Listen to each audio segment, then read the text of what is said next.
So, we all know that I'm a huge Harry Potter fan. Harry Potter was the first book series that I ever properly fell in love with. It has gotten me through a hell of a lot. I reread the series every year.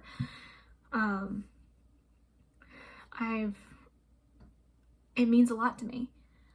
And we all also know that J.K. Rowling is a massive terf. She's a huge transphobe. And I today wanted to talk about how you reckon with that. Because this is maybe selfish of me, but I'm not ready to throw Harry Potter away. I love Harry Potter. I have Harry Potter on my body forever. And I am okay with that because Harry Potter has literally made me the person that I am. And I'm pretty proud of that person. But I'm not proud of the woman who made this story that has meant so much to all of us for so long. Also, not to interrupt my emotional spiel, but this is an OG Obama Biden shirt that my mom got me when I was in 2nd grade. So today I'm going to embroider a K onto this sweater, kind of like a Mrs. Weasley sweater, but like Ravenclaw, and talk about what it means when your heroes disappoint you and how we move on from it. First of all, I haven't embroidered something since I was probably about 9. So I want us to be ready for the fact that this might suck. And to be nice to me when it does. This is not the first time that J.K. Rowling has disappointed us. We all know that she has kind of sucked for a while now, actually, which is devastating. I don't know, something about this time just feels different. I think that there's a lot of reasons for that. One, the fact that she chose to make these comments during Pride Month. Obviously, she lives in England, but right now the trans community and the LGBTQ plus community in general are under a tremendous attack in the United States. And we do live in a global world, and there's no way she doesn't know that our president, sucks. And he's out there attacking trans lives and actively hurting that community. And for her to choose this time to make that stance, first of all, just pisses me off. And it's gonna look a little messy, but it's a Mrs. Weasley sweater, and Mrs. Weasley has 6 kids plus Harry plus Hermione plus anyone else who happens to walk through the door. So I'm gonna say that she doesn't have a lot of time to make things pretty. I grew up reading Harry Potter. It was a tremendous thing for me, honestly a life-changing thing for me, and I think it has been for many people. I would not be the person that I am without the series, and so by extension, I would not be who I am without J.K. Rowling. And because of that, I'm not going to be getting rid of my copies of Harry Potter. I'm not going to throw away my merch. However, what I am going to do is I am not going to ever buy anything else related to Harry Potter ever again. Because I think that I don't want to put money in the pocket of a transphobe. I don't want to contribute to that. And I think that in many ways, money is a way of speaking. And I don't want any of my speech to say anything positive about her.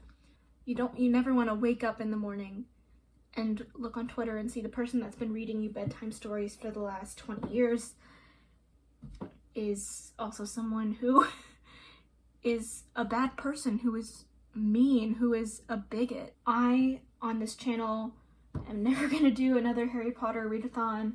I'm never gonna do another vlog where I read Harry Potter, went to the movies, talk about it. I don't want to give my voice to that. This is a little off topic. No, it's on the same topic.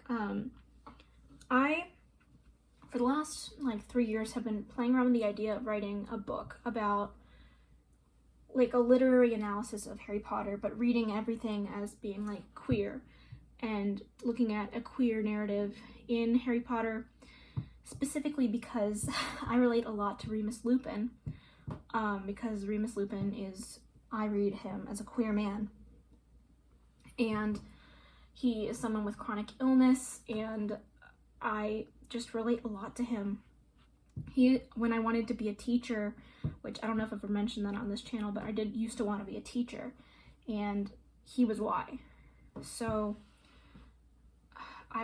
the plan was to write a book about how, like, doing a critical analysis of Harry Potter, but doing a queer reading of it.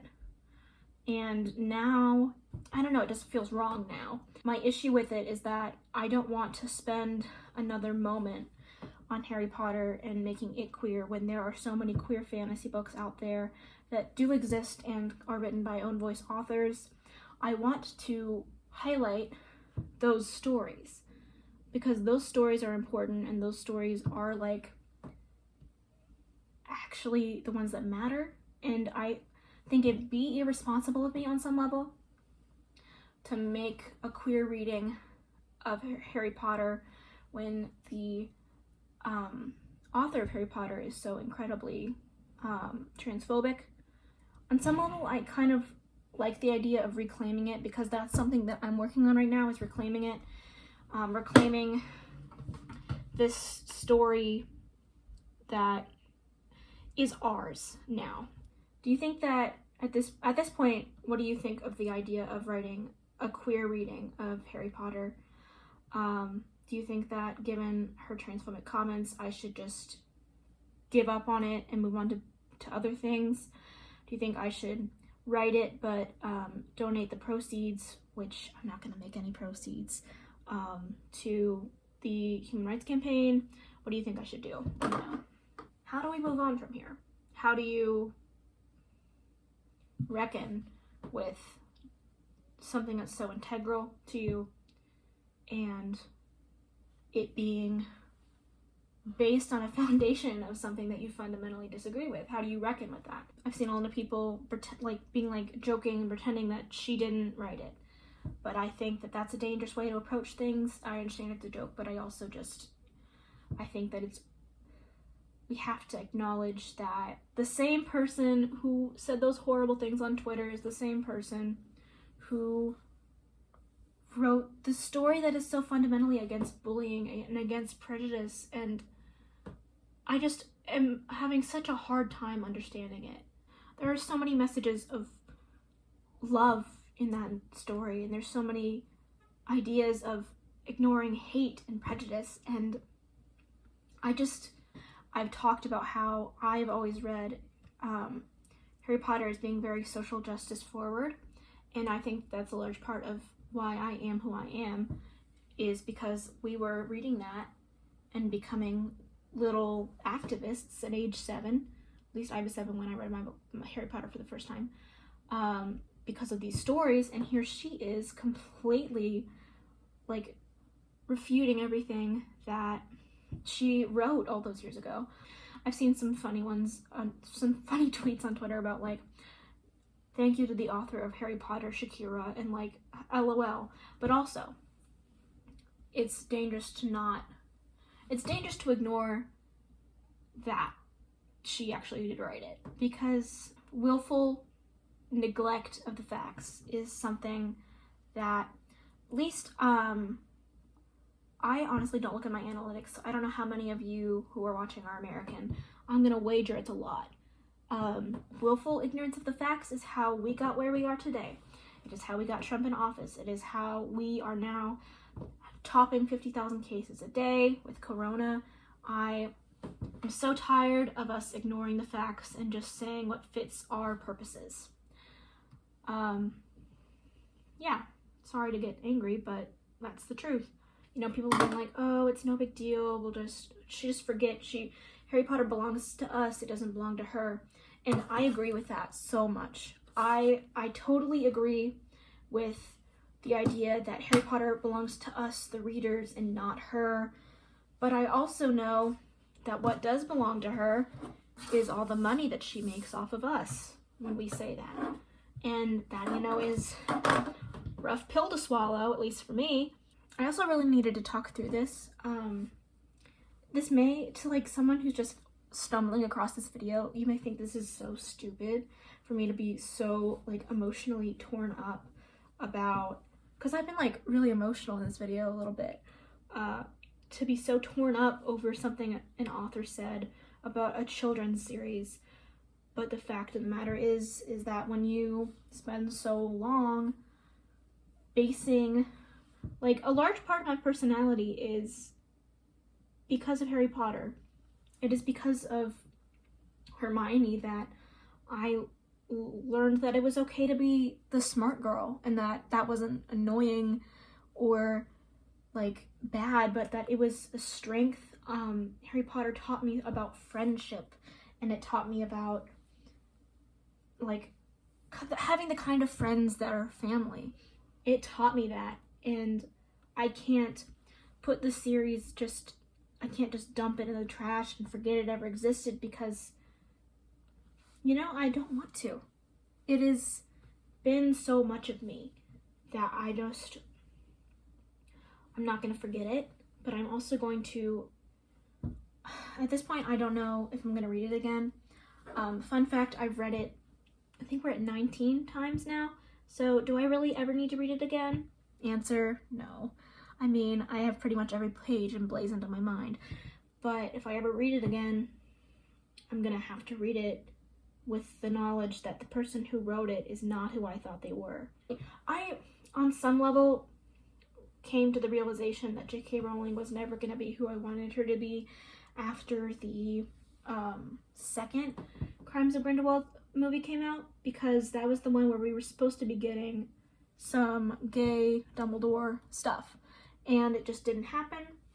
And I left that theater, and I knew, actually I'll link up above, I have a video review of that on my channel. I left that theater and I knew that I was just not gonna, she was never gonna be what I needed. And so I was gonna have to look elsewhere. And I think that is the big thing to take away from this, at least for me, is I'm gonna start spending less time reading fan fiction about her characters being made gay, and instead, where is the needle at? Where's the needle at? Okay, it's right there. Instead, spend more time reading actual gay books from actual LGBTQ plus authors. I'm gonna look for some trans fantasy. I'm gonna find that. That's how she looks like that, and let's untwist her. Try this sucker on. Oh, it's kind of cute. So, it isn't perfect, but the thing that's important is I didn't give a single cent to J.K. Rowling. Let me know down below what you think about this whole thing, how you're feeling about the whole nightmare scenario, and what you think about my queer literary analysis of Harry Potter, if you think that I should just give up on it. I'm kind of leaning that way. I hope you guys are doing really well. Like, comment, subscribe, and I'll see you very soon. Bye.